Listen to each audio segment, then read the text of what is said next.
Hello, people of internet land. Did you like that cool action battle that happened in the last episode? Well, too bad, 'cause nothing like that's gonna happen in this episode. This is just gonna be 10 minutes of dumb old fetch quests. I kinda thought the developers of the world were past that, you know?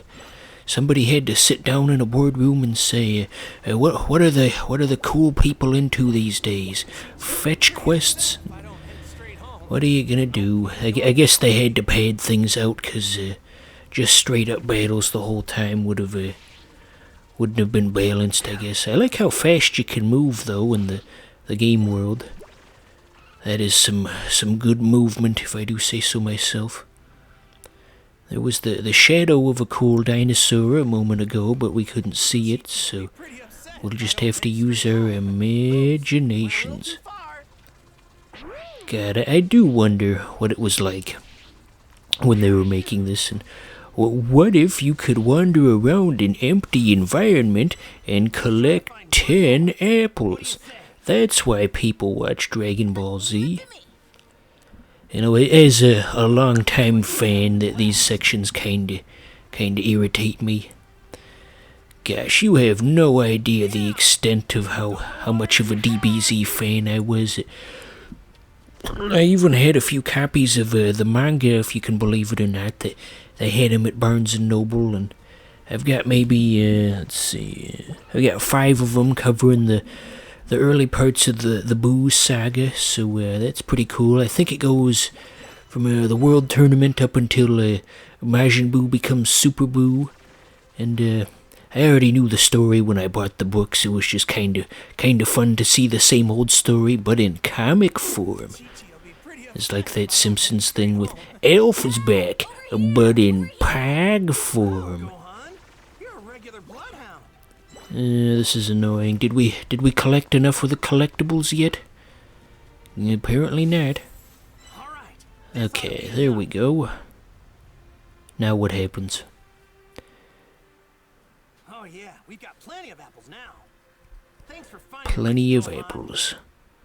Reminds me of that Mega 64 skit where they tried to redo Duke Nukem and to make him more family friendly, and he says, I came here to kick ass and eat granola, and luckily I've got plenty of granola.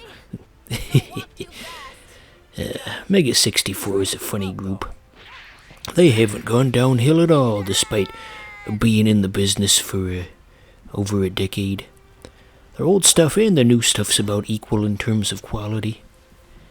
I really like that one they did where they did like a Tony Hawk skateboarding video, and I think it was Derek. He was like a big skateboarding guy, and the whole video was his idea, and he couldn't be there for the second half of the video, so they just decided to make it really bad on purpose to try and embarrass him, and then they were going to show the really bad video to Tony Hawk and be like, yeah, our friend Derek made this, and so like for the bad parts of the video, they had like a guy dress up in a Spider-Man costume, and he had like sparklers that he was playing around with, and you know, in Tony Hawk you can collect the letters, and they had like the guy struggling to pick up like the letter E like 15 times, and that was a funny video. Go look that up when you get the chance. I mean, I didn't actually tell you what it was called, but I'm sure you can figure it out based on the context.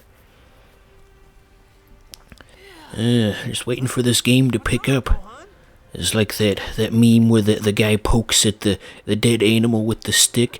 Come on, do something. Man, you get tired pretty easy, don't you? Feels like he's talking to me in a sense, as you get tired of this game pretty easily, don't you?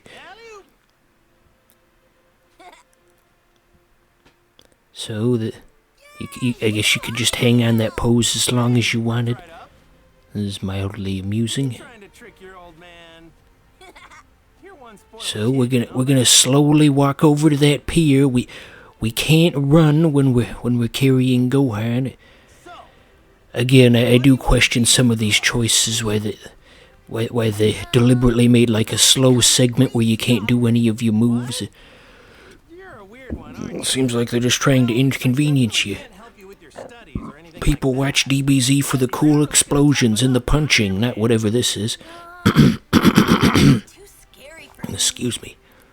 Come to think of it, this is your first time fishing, isn't it? Yep, it is. All right. So, Do it back when I was well, once we get past this weird segment, I got some more DBZ trivia for you. We should be able So now he's gonna do something that absolutely never happened in the show, or the manga, or really any kind of extended DBZ media. We don't have any rods. They just kind of started doing new stuff that's not part of the lore. You'll get to see that momentarily. This is gonna be really weird. There's a good spot somewhere right around this place. All the other funny Let's Players out there have made fun of this exact moment. See, he oh wait, no. He put the tail back into his body, and then he's doing that. If this had happened in the anime at any point, I don't think it would have lasted anywhere near as long as it did. I think it probably would have been cancelled around maybe like the Saiyan saga. And since I'm a big doofus and I read the button prompt wrong, we gotta do this a second time. Just to make this experience even more painful. All right. At least it's not like the Sonic Adventure fishing game where we'd be here all day. Did you ever play that? There he is, the big fish in the sea. Yeah, that seems about right. I've mentioned it before, but visually this game does look really good. I mean, in that shot Goku's face was a little weird, but the fish looked really good. Yeah, man. The Unreal Engine was used quite well here, if I do say so myself. Catch over the fire. What do you Okay, so now they got like a crafting system. Just to make this experience even more painful, now we have to sort through all of these needlessly obtuse menus to do a simple task. Grilled fish. You couldn't just walk up to the fire and press X to eat the thing. You got like a menu with like 15 different data points. And then I assume the fish impacts like a stats system or something needlessly elaborate like that. Well, maybe not. Okay, yeah, see? 1+ percentage to Kai defense, and then the other text box went by a bit too fast. Man, he says. better than some fresh Reminds me of that meme with Jack Black and the octagons on Sesame Street. And oh man. Okay, and if you hadn't gotten your fill of needlessly complicated obtuse menus, we got another one coming up. Wait, we got soul emblems, or whatever that means. So yeah, you gotta rearrange the pictures of the characters' faces, and then you get special power-ups and there's community boards, whatever that means. This is really the point where I just kind of started falling off in terms of being interested in the game. I think the developers really overestimated how invested in this I was. They expected me to learn all this stuff. I mean, I still hadn't even fully mastered the controls in the battles, and now we got all of this crap. I mean, look at this. Look to the right there. You got like a chart with like 10 unique data points on it, and each one has its own value. And look at this. Support gauge initial value 50%, and then elsewhere you got a support gauge initial value 10%, and they expect me to remember all of these things separately, again, where I don't even know which button is to punch yet. It's just goddamn ridiculous. Okay, we got even more menus, so here we go with that. Then the game makes fun of me because somehow they knew I was going to try to skip through it. Or you're not going to read it? That is so darn funny that they put that in there. Okay, so our Z Warrior rank went up, I guess. This is too complicated for fools like me. Should we head home now? I do wonder how far you can get without actually engaging with any of these systems and just trying to do the battles, just trying to force your way through it. I'd imagine maybe halfway through the game you'd eventually get to the point where your character's all weak and underdeveloped and you can't progress any further. Wonder how many episodes of this game I could get for the show before we reach that point. I mean, I could try to keep brute forcing through, but do we really want to? So anyway, before all that tail weirdness happened, I wanted to mention more DBZ trivia for you.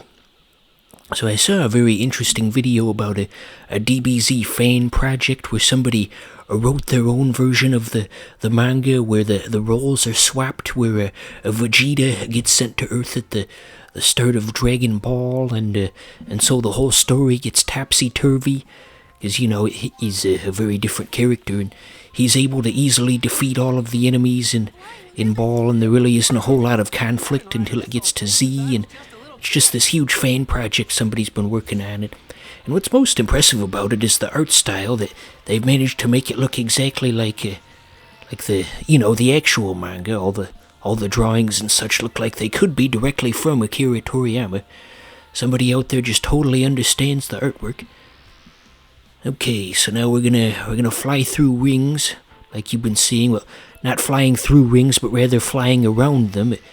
It would have been cool if you could just collect all of the items in the ring just by going through the center, but they make you kind of form a circle around it, and that's kind of annoying.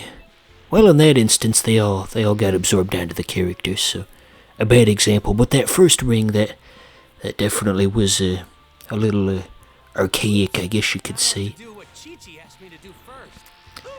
So anyway, what else is going on out there in the world?